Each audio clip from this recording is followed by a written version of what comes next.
नमस्कार, स्वागत है आपका एक नई कहानी में। कहानी को बड़े ही ध्यान पूर्वक पूरा सुनिएगा। ये कहानी है गोवर्धन पर्व मनाने के पीछे की। गोवर्धन पर्व क्यों मनाया जाता है, इसके पीछे की पूरी कहानी क्या है, इस दिन ऐसा क्या हुआ था कि इसे हम त्योहार के रूप में मनाते हैं। चलिए पूरी कहानी सुनाते हैं। भगवान श्री कृष्ण जी का आशीर्वाद लेकर कहानी की शुरुआत करते हैं। ये कहानी है द्वापर युग की। एक दिन कान्हा बाहर अपने साथियों के साथ खेलकर घर वापस लौटे। जब कान्हा घर लौटे तो माँ यशोदा पकवान बना रही थी। तरह तरह के पकवान देखकर कान्हा बहुत खुश हुए। उन्होंने माता यशोदा से पूछा, माता आज क्या पर्व है जो आप इतने सारे पकवान बना रही हैं? तब माता यशोदा ने कहा, लला आज के दिन हम इंद्रदेव की पूजा करते हैं। इंद्रदेव ब्रज में वर्षा करते हैं जिससे हमारा धान अच्छा होता है, जिससे सभी ब्रजवासी अपना भरण पोषण करते हैं। लेकिन लल्ला को कोई बात समझ नहीं आई। उन्होंने माता की बात को बड़े ही ध्यान पूर्वक सुना और फिर कहा, माता क्या आपने कभी इंद्रदेव को देखा है जो आप उनकी पूजा कर रही हैं? माता यशोदा कान्हा की बात सुनकर थोड़ा मुस्कुराई, फिर बोली,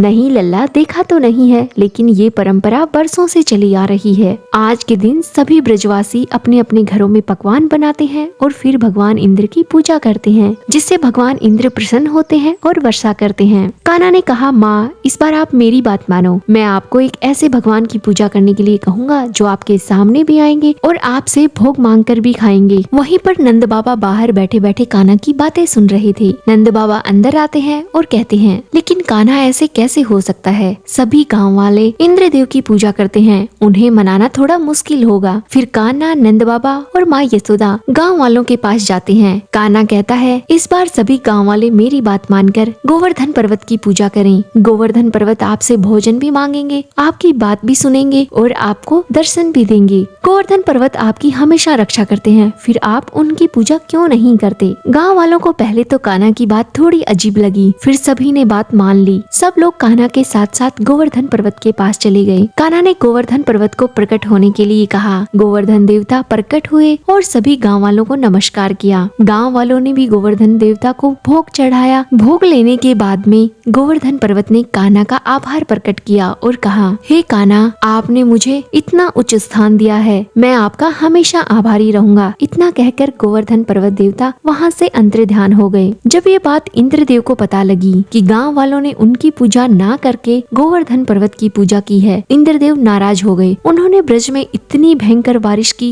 कि सभी गांव वाले परेशान हो गए। परेशान होकर सभी गांव वाले कान्हा के पास पहुँचे। उन्होंने कान्हा से प्रार्थना की, हे कान्हा, आप ही अब हमें इस मुसीबत से निकाल सकते हैं। इतनी भयंकर बारिश में हमारा सब कुछ नष्ट हो जाएगा। कान्हा ने कहा, ठीक है, आप सब लोग मेरे साथ मिलकर गोवर्धन पर्वत के पास चलें। सभी लोग अपने सामान और अपने पशुधन के साथ में गोवर्धन पर्वत के पास पहुंच गए। कान्हा ने 21 किलोमीटर दूरी में फैले हुए गोवर्धन पर्वत को अपनी तर्जनी उंगली में उठाया और सभी गांव वालों को उसके नीचे आने के लिए कहा। इंद्रदेव 7 दिन रात तक भयंकर बारिश करते रहे, लेकिन गांव में कोई नुकसान नहीं हुआ। उधर इंद्रदेव सोच रहे थे, मैंने भयंकर बारिश की है, लगता है पूरा ब्रज डूब गया होगा, चलकर देखता हूँ। जब इंद्रदेव पृथ्वी लोक पर आए तो देखा कान्हा ने गोवर्धन पर्वत को अपनी तर्जनी उंगली पर उठा रखा है। सभी गांव वाले सुरक्षित हैं, उनके पशुधन भी, उनका सामान भी सब सुरक्षित है। तब भगवान इंद्र ये सब देखकर हैरान रह गए। तभी वहाँ पर ब्रह्मा जी प्रकट हुए। ब्रह्मा जी ने कहा, कान्हा विष्णु भगवान के अवतार हैं, आप इनसे बहस करने चले थे। ये सब देखकर इंद्रदेव ने भगवान श्री कृष्ण से माफी मांगी और अपनी भूल पर पछतावा किया। कान्हा ने भगवान इंद्र से कहा, मैं तो सभी को प्रेम की भाषा सिखाता हूँ, इसलिए मैंने गोवर्धन पर्वत की पूजा करने के लिए कहा, जो हमेशा ब्रजवासियों की सहायता करता है। सर्दी गर्मी बरसात में हमेशा ब्रजवासियों के साथ खड़ा रहता है। तभी से ब्रजवासी गोवर्धन पर्वत की पूजा करने लगे।